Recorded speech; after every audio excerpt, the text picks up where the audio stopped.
आज से अमूल दूध 2 रुपये प्रति लीटर महंगा हो जाएगा। आज से ही देश के सभी राज्यों में नए रेट के साथ ही अमूल दूध मिलेगा।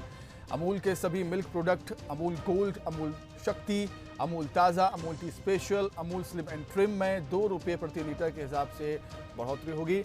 करीब 1.5 साल के बाद अमूल की तरफ से दाम बढ़ाए गए हैं। जानकारी के मुताबिक नए दाम लागू होने के बाद अमूल गोल्ड का दाम 58 रुपये प्रति लीटर होगा।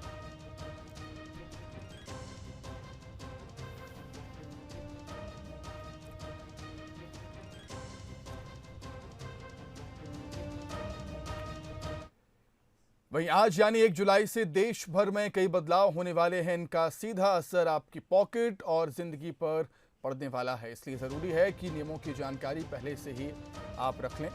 आज से आईडीबीआई और एसबीआई बैंक से पैसे निकालना महंगा होने वाला है। हम आपको ऐसे बदलावों के बारे में बता रहे हैं जिनका असर आप पर पड़ेगा। एसबीआई ने जो नियम बदले हैं, सबसे पहले उसे जान लेते हैं। 1 जुलाई से मतलब आज से एसबीआई एटीएम से पैसा निकालने और चेकबुक का इस्तेमाल करने पर ग्राहकों को एक्स्ट्रा चार्ज देना होगा।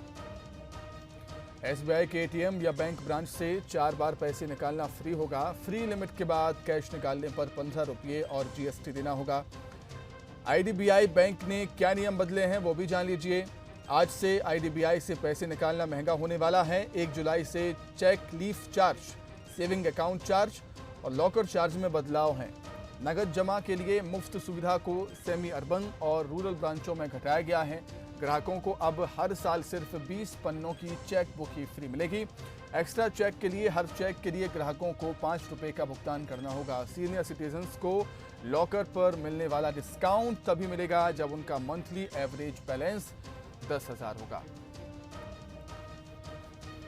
वहीं सिंडिकेट बैंक में 1 जुलाई से नियम बदलने जा रहे हैं, वो भी जान लेते हैं।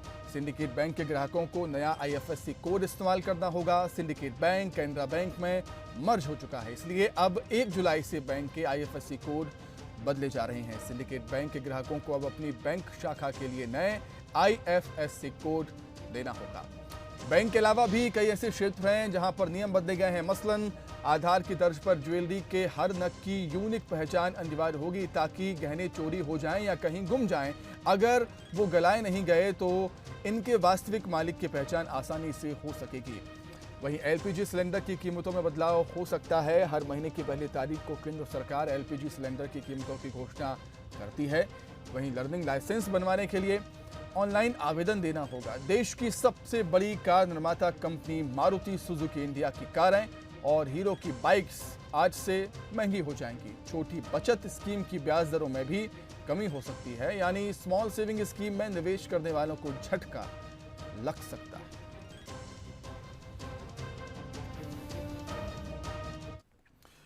वहीं आज नेशनल डॉक्टर्स डे है।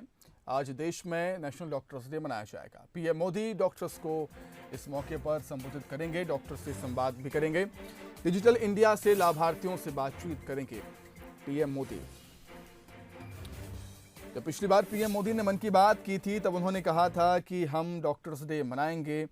1 जुलाई है, डॉक्टर्स डे है, नेशनल डॉक्टर्स डे है और इसी मौके पर पीएम मोदी डॉक्टर्स को संबोधित करेंगे, डॉक्टर्स से बातचीत भी करेंगे। डिजिटल इंडिया से लाभार्थियों से भी बातचीत पीएम मोदी करेंगे।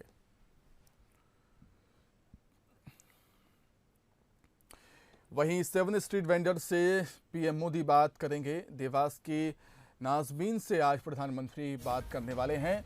ऑनलाइन भुगतान महिला वेंडर कैटेगरी में अव्वल आने पर मौका मिला है नाजमीन को प्रधानमंत्री से बातचीत करने का। सुबह 11 बजे वर्चुअली माध्यम से बात करेंगे पीएम मोदी। देवास की नाजमीन से आज पीएम मोदी बात करने वाले हैं। 7 स्ट्रीट वेंडर से पीएम मोदी बात करेंगे। ऑनलाइन भुगतान महिला वेंडर कैटेगरी में अव्वल आने पर नाजमीन को पीएम मोदी से बात करने का ये सुनहरा मौका मिला है। सुबह 11 बजे वर्चुअली माध्यम से पीएम मोदी देवास की नाजमीन से बातचीत करने वाले हैं। अब बात छत्तीसगढ़ की कर लेते हैं। सीएम भूपेश बघेल आज पशुओं के रोका छेका अभियान की शुरुआत करने वाले हैं। पीएचई और जल संसाधन विभाग की समीक्षा भी करेंगे। CM Bhupesh Baghel doctors day के वर्चुअल कार्यक्रम में भी शामिल होंगे। तो छत्तीसगढ़ में भी डॉक्टर्स डे मनाया जाएगा और एक कार्यक्रम रखा गया है डॉक्टर्स डे के मौके पर। उसमें वर्चुअली हिस्सा लेंगे सीएम भूपेश बघेल। पशुओं के रोका छेका अभियान की शुरुआत एक बार फिर छत्तीसगढ़ में होने वाली है। पीएचई और जल संसाधन विभाग की समीक्षा भी करेंगे CM Bhupesh Baghel.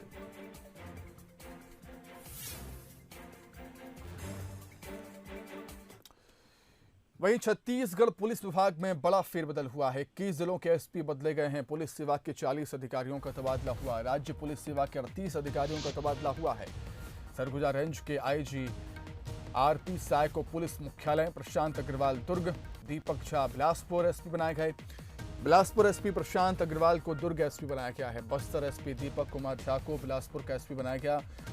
Trainee IPS Ankita Sharma को बस्तर भेजा गया है। अंकिता शर्मा को एएसपी नक्सल ऑपरेशन बनाया गया है। महासमुंद के एसपी प्रफुल्ल ठाकुर को धमतरी एसपी बनाया गया है। जितेंद्र सिंह एसपी बस्तर बनाया गया। Prashant Kumar Agrawal SP Durg, Parul Mathur SP Gariaband, Amit Tukaram Kamle SP Surguja, Abhishek Meena SP Raigarh, Sadanand Kumar SP Balod, Girija Shankar Jaiswal SP मुख्यमंत्री सुरक्षा Raipur, Arvind Kujur SP Bemetara, Santosh Kumar Singh SP Koriya, Mohit Garg SP Kawardha, Bhojram Patel SP Korba, Shalabh Kumar Sinha SP Kanker, Bhavna Gupta SP Surajpur, Divyang Kumar Patel SP Mahasamund, U Udaykiran SP Narayanpur, Trilok Bansal SP Pendra, Prashant Kuna Thakur SP Janjgir Champa, Rajesh Kukreja SP rail, Vijay Agrawal SP Jashpur बनाए गए हैं। प्रदेश में बड़े पैमाने पर आईपीएस अफसरों का तबादला भी हुआ है। कई जिलों के एसपी बदले गए।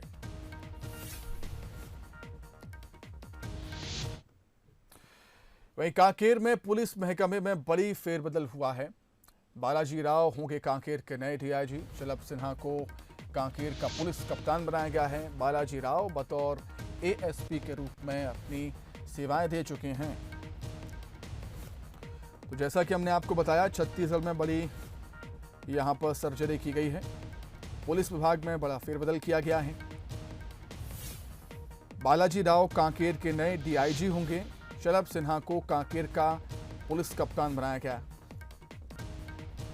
बालाजी राव बतौर एएसपी के रूप में अपनी सेवाएं दे चुके हैं।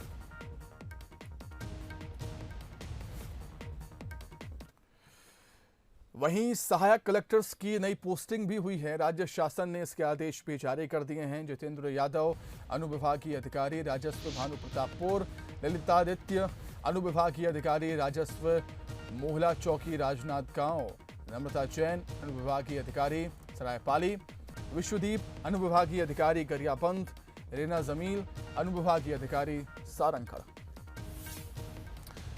तो छत्तीसगढ़ में सहायक कलेक्टर्स की नई पोस्टिंग भी हुई।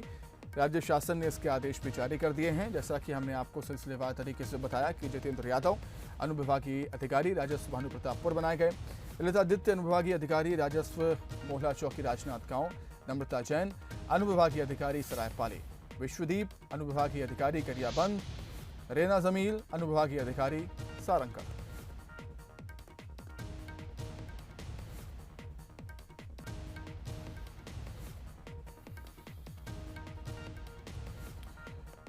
तो पुलिस विभाग में यहां पर फेरबदल हुआ है। सहायक कलेक्टर्स की नई पोस्टिंग भी छत्तीसगढ़ में हमें देखने को मिली। अब छत्तीसगढ़ के कर्मचारियों के लिए एक अच्छी खबर है। सरकारी अधिकारी कर्मचारियों की वेतन वृद्धि जारी रहेगी। वित्त विभाग ने इसके आदेश जारी किए हैं। कोरोना के चलते ये आदेश काफी समय से लंबित था। 1 जुलाई से 1 जनवरी तक वेतन वृद्धि जारी रहेगी। खबर के बाद से ही अधिकारी कर्मचारियों में खुशी का माहौल। तो हमने देखा था कोरोना के चलते ये आदेश काफ़ी समय से लंबित था, लेकिन एक खुशखबरी हम कहेंगे छत्तीसगढ़ के अधिकारी कर्मचारियों के लिए कि सरकारी अधिकारी कर्मचारियों की वेतन वृद्धि छत्तीसगढ़ में जारी रहेगी। वित्त विभाग ने इसके आदेश भी जारी कर दिए हैं। 1 जुलाई से 1 जनवरी तक वेतन वृद्धि अधिकारी कर्मचारियों की जारी रहेगी।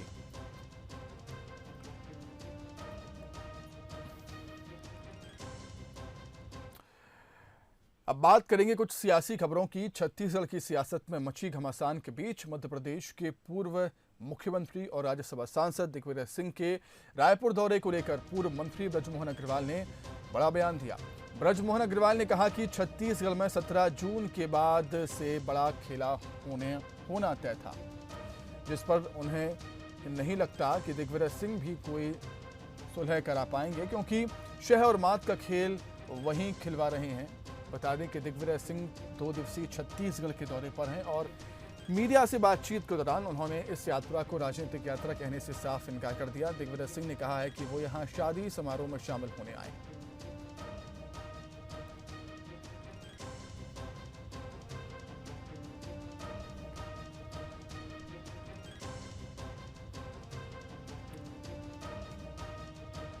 देखिए, हम तो पहले से कह रहे हैं कि 17 जून के बाद छत्तीसगढ़ में बड़ा खेला होगा और लगभग ये परिस्थितियां धीरे धीरे बनती जा रही हैं और ये आप सबको भी दिखाई दे रहा है। वैसे परिस्थितियां तो बहुत दिनों से बन रही हैं, परंतु अब ये सार्वजनिक रूप से दिखाई देने लगा है। दिग्विजय सिंह जी भी इस खेले को निपटा पाएंगे ऐसा नहीं लगता है, क्योंकि वो बहुत दिनों से इस प्रकार का सह का खेल भी वही खिलवा रहे हैं और मात का खेल भी वही खिलवा रहे हैं। मैं तो रामगोपाल जी के परिवार में जो शादी है उसमें आया हूँ, कोई राजनीतिक यात्रा मेरी नहीं है। शराबबंदी की बात पर मंत्री को सुनाई तक नहीं देता, वो कहते हैं कि नहीं सुनाई नहीं देता। तो ठीक है, हर व्यक्ति को जो राजनीति में उसको सुनना चाहिए। सरकार लगातार यहाँ से खत लिख रही, कभी वैक्सीन को लेकर, कभी खाद को लेकर कि केंद्र से भेदभाव कर रहा है राज्य के साथ। निश्चित तौर पे कर रहा है, आपने संदेश दे ही दिया। छत्तीसगढ़ के खाद्य मंत्री अमरजीत भगत सरगुजा दौरे पर पैगा में आम सभा में शामिल हुए। इस दौरान अमरजीत भगत स्वास्थ्य और पीएच विभाग के अधिकारियों की लापरवाही का किस्सा सुनकर भड़क गए। जिले में बीमारियों से बचने के लिए चौपाल नहीं लगाने पर उन्होंने नाराजगी जाहिर की है। अमरजीत भगत ने कहा है कि बीमारी की रोकथाम के लिए जागरूकता फैलाएं, जितने भी हैंडपंप बिगड़े हैं उनकी जल्द से जल्द मरम्मत कराएं। मंत्री अमरजीत भगत ने मंच से कड़े शब्दों में चेतावनी देते हुए कहा कि अगर बीमारी फैली तो खैर नहीं होगी, कड़ी कार्रवाई की जाएगी।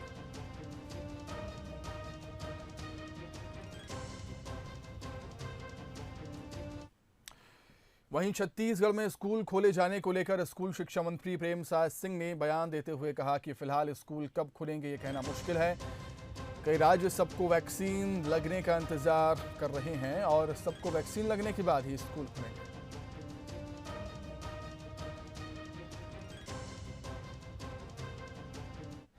अभी तो मैंने कहा ना कि ये कई राज्य ये बात तो कह रहे हैं कि पूरा जब वैक्सीन लग जाएगा उसके बाद इसमें विचार किया जाएगा, लेकिन फिलहाल अभी स्कूल कब खुलेगा ये कोई नहीं बता सकता। वहीं जगदलपुर में मंत्री कवासी लखमा का अनोखा अंदाज देखने को मिला। मंत्री पारंपरिक आदिवासी वेशभूषा में नजर आए, वहीं लोगों के साथ घूमने से भी वो खुद को रोक नहीं पाए। लोगों के साथ जमकर यहां पर झूमते हुए भी नजर आए हैं मंत्री कवासी लखमा। बस्तरनार के पास कार्यकर्ताओं ने उनका जोरदार स्वागत किया। ऐसे में मंत्री जी को पारंपरिक वेशभूषा में देखकर लोग भी काफी उत्साहित हुए। आपको बता दें, मंत्री कवासी लखमा बस्तर दौरे पर हैं। इस दौरान ये तस्वीरें सामने आई हैं।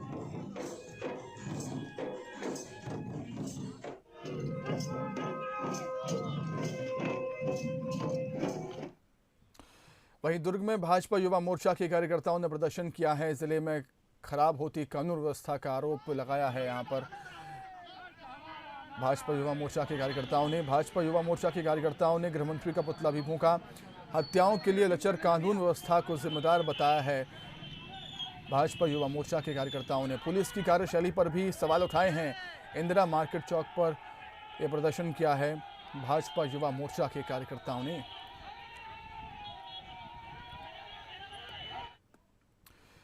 वहीं दुर्ग में बीएसपी में कर्मचारियों का प्रदर्शन लगातार जारी है। कर्मचारियों और सीआईएसएफ पुलिस के बीच तीखी बहस भी हुई।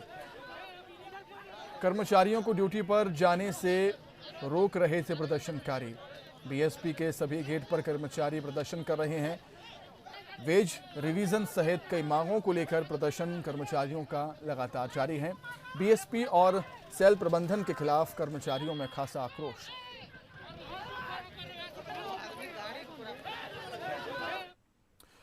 बिलासपुर में शिक्षाकर्मी भर्ती प्रक्रिया लंबित होने के बाद एक छात्र अनोखा विरोध प्रदर्शन कर रहा है। दरअसल भर्ती में चुने गए छात्रों को इकट्ठा करने ये छात्र साइकिल यात्रा पर निकला है, जो 7 दिनों में 1458 किलोमीटर की यात्रा तय करेगा, जहां वो कई संभागों में जाकर छात्रों से बात कर रहा है और 1 जुलाई को रायपुर में इकट्ठा होने की अपील भी कर रहा है छात्रों से, और सरकार से मांग कर रहा है कि भर्ती प्रक्रिया को सुचारू किया जाए। छात्र ने दुर्ग जिले में अपनी यात्रा शुरू की है और वो जगदलपुर, गरियाबंद, अंबिकापुर की यात्रा करके बिलासपुर पहुंचा, जहां बीजेपी युवा मोर्चा के कार्यकर्ताओं ने छात्र का स्वागत किया और उसको समर्थन देने की बात कही है। इस यात्रा की शुरुआत 24 जून दुर्ग से हुई थी और इसमें मैं 5 संभाग कवर करूंगा, जिसमें बस्तर, गरियाबंद, अंबिकापुर होते हुए ये यात्रा अपना 1 जुलाई को रायपुर में इसका समापन किया जाएगा। तो इस यात्रा के माध्यम से उनका सर्वप्रथम उनका मनोबल बढ़ाना, और अगर आवाज़ सरकार तक पहुंचती है तो इस प्रक्रिया में जो भी अड़चने हैं उसको सॉर्ट आउट करके जल्द से जल्द अभ्यर्थियों को नियुक्ति प्रदान की जाए, यही इस यात्रा का उद्देश्य है। देखने में ये आ रहा है कि भूपेश सरकार अपने दोहरे रवैये के कारण और प्रदेश में व्याप्त आर्थिक आपातकाल के कारण छत्तीसगढ़ के बेरोजगारों के साथ अन्याय कर रही है। व्याख्याता के 2800 पदों पर लगभग नियुक्ति की जा चुकी है, लेकिन उनको वेतनमान नहीं दिया जा रहा है, और बाकी 12,000 के आसपास के शिक्षक और सहायक शिक्षकों की भर्ती सिर्फ कोरोना काल का दिखावा करते हुए इनको नियुक्ति नहीं दी जा रही, जबकि ये नियुक्त तो हो चुके हैं सरकार के द्वारा। अब छत्तीसगढ़ का युवा ठगा महसूस कर रहा है और इनके खिलाफ सड़क में उतरने की शुरुआत भाई नंदकिशोर ने दर्रा भाटा राजनांदगांव से शुरुआत करते हुए 1450 किलोमीटर की साइकिल यात्रा निकाली है। और मैं मांग करूंगा आपके चैनल के माध्यम से कि छत्तीसगढ़ का एक युवा इनके साथ खड़ा हो कि छत्तीसगढ़ का बेरोजगार शिक्षक अपनी नियुक्ति के लिए तरसे ना। वहीं राजनांदगांव से एक चौंकाने वाला मामला सामने आया, जहां अंबागढ़ के भगवान टोला गांव में 2 नाबालिग बहनों ने अपने पिता को ही मौत के घाट उतार दिया। बताया जा रहा है कि नाबालिगों का पिता सहदेव नेताम शराब का आदी था और नशे में पत्नी और बच्चों के साथ मारपीट करता था। जब नशे की हालत में उसने पत्नी पर धारदार हथियार से हमला किया तो दोनों बच्चियों ने बीच बचाव किया और तंग आकर उसी हथियार से अपने पिता की हत्या कर दी। मौके पर पहुंची पुलिस ने शव को बरामद कर पोस्टमार्टम के लिए भेजा है और मामले की जांच शुरू कर दी। मिली है तो उनकी बेटी ने इसकी टंगिया से हत्या की है, क्योंकि इन लोग को कुछ ऐसी परेशानियाँ थी घर की छोटी मोटी, जो जाति प्रमाण पत्र हो या निवास प्रमाण पत्र हो या इनकी आगे की पढ़ाई का हो, इस पर ध्यान देता नहीं था और ध्यान न दे करके घर पे उन लोगों को प्रताड़ित भी करता था। लोग कहीं पर मार्केट में मिल जाने से अपनी बेटियों को मारना पीटना सार्वजनिक जगह पे, जिससे इन लोग बहुत शुद्ध थे। अपनी पत्नी को जब ये टंगिया से मारने के लिए गया तो दोनों बेटियों ने इनकी बीच बचाव किया और उस बीच बचाव में इसकी लड़की ने टंगिया से इसके सिर पर वार कर इसकी हत्या कर दी। किसी घटना का गवाह होना कितना खतरनाक हो सकता है, इस खबर से समझिए। बालोद के जीवरतला में जनपद पंचायत सदस्य राजेश की दबंगई देखने को मिली है। तस्वीरें डराने वाली हैं। राजेश ने गवाह के साथ मारपीट की। न सिर्फ युवक को खंबे से बांधकर बेरहमी से पीटा, बल्कि युवक के परिवार वालों की भी बेरहमी से पिटाई की और साथ खड़े लोग तमाशा देखते रहे। सभी को घायल हालत में अस्पताल में भर्ती किया गया है। वहीं एफआईआर दर्ज कराने दोनों पक्ष थाने पहुंचे। मामले में कार्रवाई जारी है।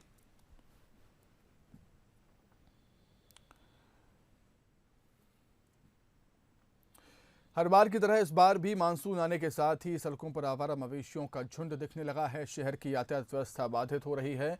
लोग दुर्घटनाओं का शिकार हो रहे हैं। जिला प्रशासन रोका छेका के तहत गौठानों को व्यवस्थित करने और मवेशियों को गौठान तक पहुंचाने की तैयारी में जुटा हुआ है। वहीं विपक्ष ने सरकार की योजना नरवा गरवा गुरवा बारी योजना पर सवाल खड़े किए। रिपोर्ट देखिए।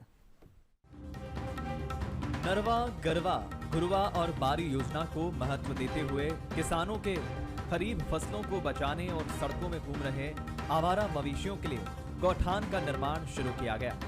भूपेश सरकार इस योजना को लेकर गंभीर भी है। बावजूद इसके स्थानीय स्तर पर इस योजना के क्रियान्वयन में लापरवाही के कारण विपक्ष ने सरकार की पूरी योजना पर ही सवाल खड़ा कर दिया है। तब भी हमारा प्रश्न था कि गौठान जो बन गया है उसमें मवेशी कहाँ हैं। तो ये बार बार इधर उधर की बात करते रहते हैं और वो फिर दिखने लगा है। अब तो ये सरकार नरवा गरवा घुरवा के बारे में बात करो तो नाराज हो जाते हैं इन लोग। इन्हीं का महत्वपूर्ण योजना है, इसके बारे में कोई बात करने के लिए तैयार नहीं है क्योंकि वो योजना फेल हो चुकी है। और हम लोग डे वन से इस बात को रखते आए हैं कि ये योजना को आप सिर्फ मुंह जबानी चला रहे हैं, इसके प्रति कोई गंभीरता नहीं है। जहां 25-50 मवेशी हों, जहां सब व्यवस्था हो, सब गौठाने बनी, सब धाराशायी हो गई। सड़कों पर मवेशियों के कारण स्थानीय लोगों को काफी दिक्कतों का सामना करना पड़ रहा है। अक्सर लोग दुर्घटना का शिकार हो जाते हैं। सरकार अलग अलग स्कीम तो ला रही, योजना ला रही है, रोका छेका ला रही है, पर वो केवल कागजों में है। धरातल पे यहाँ पर कुछ भी चीज़ दिखाई नहीं दे रहा है जिससे उनका योजना है जो सक्सेसफुल हो। आज भी आप देखिए शहर में जगह बेतरतीब तरीके से गायों को यहाँ पर पड़ी है, वहाँ पर पड़ी है, जिससे यातायात में भी नुकसान हो रहा है, साथ में गौ माता को भी चोट लग रहा है। मैं शासन से अपील करता हूँ इसको ध्यान दें और धरातल पे इस चीज़ को उतारे। जो रोका छोका योजना है सरकार ने उसको केवल कागजों में उतार रखा है। हालांकि जिला प्रशासन रोका छेका के तहत सभी जनपद सीईओ को गौठान में हरा चारा, पानी और पशुओं के मेडिकल चेकअप की व्यवस्था करने के निर्देश जारी कर चुका है और इसके साथ ही संकल्प पत्र भी पारित किए जाने की बात कही गई है। खरीफ का सीजन स्टार्ट हो चुका है और ज़्यादातर खेतों में फसलें लगा गई हैं, तो वहाँ पे किसी प्रकार की पशु से फसलों को हानि ना हो, इसलिए रोका छेका मनाया जाता है और ये संकल्प सभी ग्राम पंचायतों में पारित कर दिए गए हैं। गौठानों की व्यवस्था को भी हम लोगों ने अभी सुचारू रूप से चलाने के लिए सभी सीईओ जनपद को निर्देश दे दिए हैं कि गौठानों की व्यवस्था हो जाए। वहाँ पे माननीय मुख्यमंत्री जी के निर्देश हैं कि सभी गौठानों में हरे चारा की व्यवस्था भी इस सीजन में करनी है। उसके लिए भी हम लोगों ने काम स्टार्ट कर दिया है। नियमित रूप से उनका मेडिकल चेकअप, आर्टिफिशियल इंसेमिनेशन और यदि दवाइयों की आवश्यकता पशु को हो। परेशानी तो है जिसका खामियाजा स्थानीय लोगों को उठाना पड़ रहा है। वहीं विपक्ष ने भी मामले को लेकर विरोध जताया है। मुख्यमंत्री भूपेश बघेल भी इस तरह की योजनाओं को लेकर काफी सक्रिय नजर आते हैं। अब देखने वाली बात यह है कि सरकार की इस महत्वाकांक्षी योजना को लेकर जिला प्रशासन जारी किए निर्देशों का कब तक पालन कराने में सफल साबित हो पाता है। उमेश मौर्य, बंसल न्यूज, बिलासपुर। अब आगे बढ़ेंगे। राजनांदगांव की बेटियों ने न सिर्फ जिले का बल्कि पूरे छत्तीसगढ़ का नाम रोशन किया है। राजनांदगांव की पर्वतारोही दीपशिखा सिन्हा और डोंगरगढ़ की गुंजा सिन्हा ने हिमाचल प्रदेश के सोलांग वैली के माउंट फ्रेंडशिप पर्वत की 15,000 फीट की ऊंचाई पर चढ़कर तिरंगा लहराया। इन पर्वतारोही बेटियों के नगर आगमन पर शहरवासियों ने ढोल नगाड़ों के और फूल मालाओं के साथ इनका स्वागत किया। इस मौके पर महापौर हेमा देशमुख ने गुलदस्ता भेंट कर उनका स्वागत किया है, उनके उज्जवल भविष्य की कामना की है।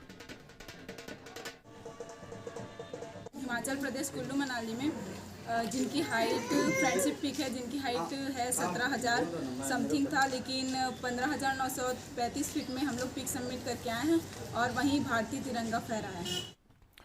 अब आपको छत्तीसगढ़ के जशपुर के कुछ नज़ारे दिखाते हैं जिसे देखकर आपका भी दिल खुश हो जाएगा। पहाड़ों के चारों तरफ ये बादलों की चादर जन्नत सा नज़ारा पेश कर रही है। इस खूबसूरती को देखने के लिए लोग पहाड़ी इलाकों की तरफ रुख कर रहे हैं। इलाके में हो रही लगातार बारिश की वजह से मौसम सुहाना और खुशनुमा हो गया है। घने कोहरे ने यहाँ की खूबसूरती को और भी बढ़ा दिया। घने कोहरे ने यहाँ की खूबसूरती को चार चांद लगा दिए। सन्ना, पंडरापाठ, रौनी समेत पूरा जशपुर घने कोहरे की चपेट में है। यहाँ पहुँचने वाले लोग सेल्फी के साथ इस खूबसूरत नज़ारे को अपने कैमरे में कैद कर रहे हैं। ये देखिए तस्वीरें देखकर आपका दिल भी खुश हो जाएगा। आप तस्वीरें देख सकते हैं किस तरीके से ग्रीनरी, हरियाली यहाँ पर नज़र आएगी। आपको घना कोहरा नज़र आएगा और चिड़ियों की चहचहाट भी आपको नज़र आएगी।